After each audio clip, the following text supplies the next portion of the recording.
नमस्कार, मी सुष्मिता तुमचं cook with सुष्मितामध्ये खूप खूप स्वागत करते। आज आपण मालवणी पद्धतीने अळूवडी कशी बनवायची ते पाहणार आहोत। तर व्हिडिओला लास्टपर्यंत नक्की बघा आणि जर तुम्हाला व्हिडिओ आवडला तर व्हिडिओला लाईक करायला देखील विसरू नका। चॅनलवर जर नवीन असाल तर चॅनलला नक्की सबस्क्राईब करा, सोबतच बाजूच्या बेल आयकॉनला प्रेस करायला विसरू नका। चला तर मग वेळ न घालवता आजच्या आपल्या ह्या रेसिपीला सुरुवात करूया। सगळ्यात आधी इथे 2 जुडी अळूची पानं घेतलेली आहेत। एका जुडीमध्ये 4 पानं असतात, अशी 8 पानं घेतलेली आहेत आणि ते स्वच्छ धुवून घ्यायची आहेत आणि त्यानंतर त्याचे देठ काढून टाकायचे आहेत। बघा अशा पद्धतीने। त्यानंतर इथे थोडीशी कोथिंबीर घेतलेली आहे, 2 हिरव्या मिरच्या, अर्धा इंच आलं आणि 5 ते 6 लसणीच्या पाकळ्या घेतलेल्या आहेत। ह्या मिक्सरला फिरवून ह्याची एक पेस्ट बनवून घ्यायची आहे। त्यामध्ये थोडंसं पाणी देखील घालू शकता तुम्ही पेस्ट करण्याकरता। इथे मी अर्धी वाटी पाणी घेतलेलं आहे आणि त्यामध्ये आपण 3 ते 4 कोकमं घातलेली आहेत। कोकम आपण ह्यासाठी घालणार आहे जेणेकरून अळूला एक प्रकारची खाज असते। बघा इथे आपली ग्रीन चटणी तयार झालेली आहे। त्यामध्ये थोडंसं पाणी घालून ती मिक्सरला फिरवून घेतलेली आहे आणि ही कोकमंसुद्धा व्यवस्थित पाण्यातून काढून घ्यायची आहेत घट्ट पिऊन। आणि जे हे कोकमचं पाणी आहे ते आपण आपल्या मिश्रणामध्ये अळूवडीचे ॲड करणार आहे। आता आपण काही मसाले घेणार आहोत। त्यासाठी आधी अर्धा किलो बेसन घेतलेलं आहे। इथे मी 2 जुडी अळूची पानं घेतलेली आहेत, म्हणजेच 8 पानं आहेत। त्यासाठी इथे अर्धा किलो बेसनचं पीठ घेतलेलं आहे। आता आपण काही मसाले घेणार आहोत। त्याच्यासाठी एका डिशमध्ये आपण हे सगळे मसाले काढून घेतलेले आहेत। इथे 3 चमचे मालवणी मसाला घेतलेला आहे। तुमच्याकडे जर मालवणी मसाला उपलब्ध नसेल तर तुम्ही घरातला कोणताही मसाला घेतला तरी देखील चालेल। त्यानंतर थोडीशी हळद घ्यायची आहे। त्यानंतर 1 चमचा गरम मसाला घेतलेला आहे। 1 चमचा धने पावडर घ्यायचा आहे। 1 चमचा जिरा पावडर घ्यायचा आहे। थोडंसं हिंग घ्यायचं आहे। त्यानंतर चवीपुरतं मीठ, इथे 1.5 चमचा मीठ घेतलेला आहे। त्यानंतर थोडीशी साखर घेतलेली आहे। साखर ही ऑप्शनल आहे, तुम्हाला जर नको असेल तर नाही घातली तरी देखील चालेल। इथे आता आपलं सगळं साहित्य रेडी आहे। आता आपण जी पानं घेतली होती त्या पानांना व्यवस्थित स्वच्छ फडक्याने पुसून घ्यायचं आहे, जेणेकरून ती पानं ओली आहेत, त्यामुळे आपण ही व्यवस्थित पुसून घेऊया। आणि ही पुसून झाल्यानंतर ह्याचे जे जास्तीचे देठ आहेत ते देखील आपण कैचीच्या साहाय्याने काढून घेतलेले आहेत। त्यानंतर ही याच्यावर अशा प्रकारे लाटणी फिरवून घ्यायची आहे। आपल्या अळूच्या पानांवर जे देठ असतात जाडसर त्याच्यावर अशा प्रकारे व्यवस्थित लाटणं फिरवून घ्यायचं आहे। सगळ्या पानांवर अशाच प्रकारे लाटणं फिरवून घेऊया। त्यानंतर आपण जिथे अर्धा किलो बेसन घेतलं आहे त्यामध्ये आपण जे कोकमचं पाणी बनवून घेतलं होतं ते सगळं घातलेलं आहे आणि जी हिरवी चटणी बनवून घेतली होती, कोथिंबीर, आलं, लसूण आणि मिरचीची, ती देखील ह्यामध्ये घातलेली आहे। आणि जे सगळे मसाले आपण घेतले होते हे सुद्धा ह्यामध्ये घातलेले आहेत। हे सगळं घालून झाल्यानंतर हाताच्या साहाय्याने व्यवस्थित मिक्स करायचं आहे आणि थोडं थोडं पाणी घालून ह्याचं जाडसर असं मिश्रण तयार करायचं आहे। हे बघा आधी हे सुकंच मिश्रण आपण मिक्स करून घेऊया। त्यानंतर थोडं थोडं पाणी घालून ह्याचा मसाला एक छान असा रेडी करून घ्यायचा आहे।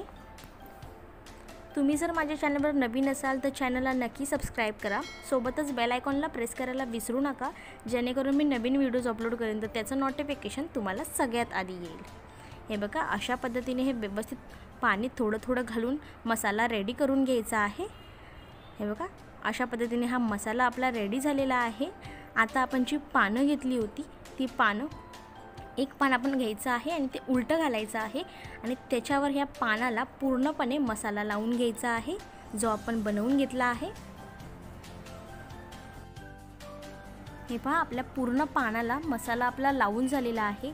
त्यावर आता आपण दुसरं पान घालायचं आहे अळूचं, तेही उलटंच घालायचं आहे अशा पद्धतीने आणि त्यावर देखील पूर्ण हा मसाला लावून घ्यायचा आहे। हे बघा ह्या पाण्यावर सुद्धा आपला पूर्ण मसाला लावून झालेला आहे। त्यानंतर तिसरं पान हे अशा पद्धतीने आडवं घालायचं आहे आणि त्यावर देखील पूर्ण हा मसाला लावून घ्यायचा आहे। त्यानंतर जे चौथं पान आहे ते चौथं पान देखील हे बघा अशा पद्धतीने खालच्या साईडने आडवं घालायचं आहे आणि त्यावर देखील पूर्ण मसाला लावून घ्यायचा आहे। हे बघा आता आपला पूर्ण मसाला लावून झालेला आहे। आता बघा साइडने अशा पद्धतीने फोल्ड मारायचा आहे, दोन्ही साइडने अशाच पद्धतीने फोल्ड मारून घ्यायची आहे आणि जेवढा भाग आपल्याला हिरवा दिसतोय तेवढ्या पूर्ण भागाला हा मसाला लावून घ्यायचा आहे। त्यानंतर जी खालची बाजू आहे त्या खालच्या बाजूला सुद्धा फोल्ड मारून त्याला देखील आपण मसाला लावून घ्यायचा आहे। आता जी वरची बाजू आहे ती अशा प्रकारे फोल्ड मारून घ्यायची आहे आणि पुन्हा एकदा जो हिरवा भाग दिसतोय तिथे पूर्णपणे मसाला लावून घ्यायचा आहे। खालचा भाग आपण अजूनही फोल्ड केलेला नाही आहे, तो फोल्ड करून झाल्यानंतर त्याला देखील त्याच पद्धतीने आता आपण मसाला लावून घेणार आहोत। हे बघा, अशा पद्धतीने हा खालचा भाग देखील फोल्ड करायचा आहे। ह्याला आपण पूर्ण असा मसाला लावायचा आहे।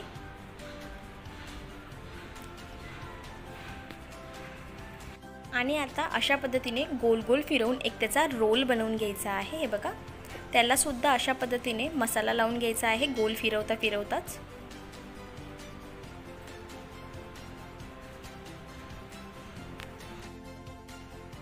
हे बघा, अशा पद्धतीने हे व्यवस्थित गोल गोल फिरवायचं आहे आणि एक असा रोल बनवून घ्यायचा आहे। आता जी राहिलेली बाजू आहे ती चिटकवण्यासाठी सुद्धा आपण थोडा मसाला लावून घ्यायचा आहे। बघा, अशा पद्धतीने त्याच पद्धतीने आपण दुसऱ्या पानांचा सुद्धा असाच रोल बनवून घ्यायचा आहे। इथे आपले दोन्ही रोल तयार झालेले आहेत। आता ह्यांना मधोमध कट करून घ्यायचं आहे। आता हे आपण कुकरमध्ये उकडण्यासाठी ठेवणार आहोत। ते आता मधोमध कट करून घेतलेलं आहे जेणेकरून आपल्या जे कुकरच्या भांड्यामध्ये हे व्यवस्थित पुरेल। आता जे कुकरचं भांडं घेतलं आहे आपण त्याला 1 चमचा तेल लावून पूर्ण पसरवून घ्यायचं आहे हे तेल। हे बघा, अशा पद्धतीने। आणि जे आपण रोल कापून घेतले होते ते व्यवस्थित ह्याच्यामध्ये लावून घ्यायचे आहेत।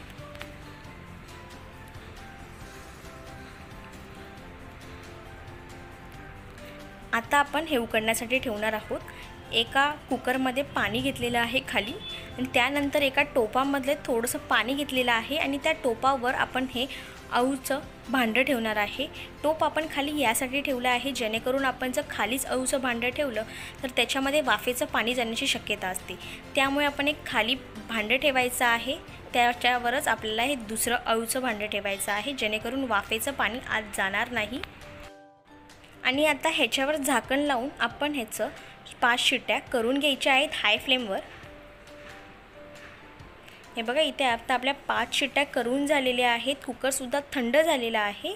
आपले हे अळूचे रोल जे आपण करून घेतले होते ते छान उकडलेले आहेत। हे तुम्ही फ्रीजमध्ये स्टोअरसुद्धा करून ठेवू शकता किंवा जर तुम्हाला लगेचच फ्राय करायचे असतील तर ते सुद्धा करू शकता। आता आपण हे तळून घेणार आहे, त्यासाठी ह्या अळूचे आपण बारीक बारीक कट करून घेणार आहे। तुम्हाला जर जाडसर कट करायचे असतील तर तुम्ही जाडसरसुद्धा कट करू शकता। हे बघा, अशा पद्धतीने हे कट मारून घ्यायचे आहेत। आता हे बघा, मस्त आपलं वड्या तयार आहेत। आता आपण ह्या तेलामध्ये फ्राय करून घ्यायच्या आहेत। कढईमध्ये मी तेल गरम करत ठेवलेलं आहे, त्या तेलामध्ये आता आपल्याला हे सोडायचे आहेत। वड्या भाजताना गॅस हा लो फ्लेमवरच ठेवायचा आहे जेणेकरून मस्त वड्या आपल्या भाजल्या जातील। आणि जर तुम्ही फास्ट गॅस करून वड्या भाजल्या तर त्या वरच्यावर तुम्हाला एकदम जळलेल्या दिसतील पण आतमध्ये कच्च्याच राहतील। त्यामुळे लो गॅसवरच आपल्याला ह्या छान परतून घ्यायच्या आहेत। एक साईडनी भाजून झाल्या की दुसऱ्या साईडनी ह्या देखील पुन्हा एकदा अशा पद्धतीने पलटून भाजून घ्यायच्या आहेत व्यवस्थित।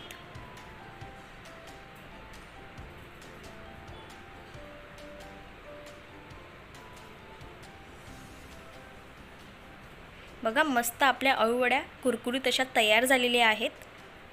हे आपण आता एका प्लेटमध्ये काढून घेऊया। तर तुम्हाला ही रेसिपी कशी वाटली मला कमेंट करून नक्की सांगा आणि तुम्ही ही रेसिपी नक्की ट्राय करा। अशाच नवनवीन रेसिपीजसाठी चॅनलला नक्की सबस्क्राईब करा। सोबतच व्हिडिओ आवडला असेल तर व्हिडिओला लाईक करा आणि हा व्हिडिओ तुमच्या प्रियजनांबरोबर नक्की शेअर करा।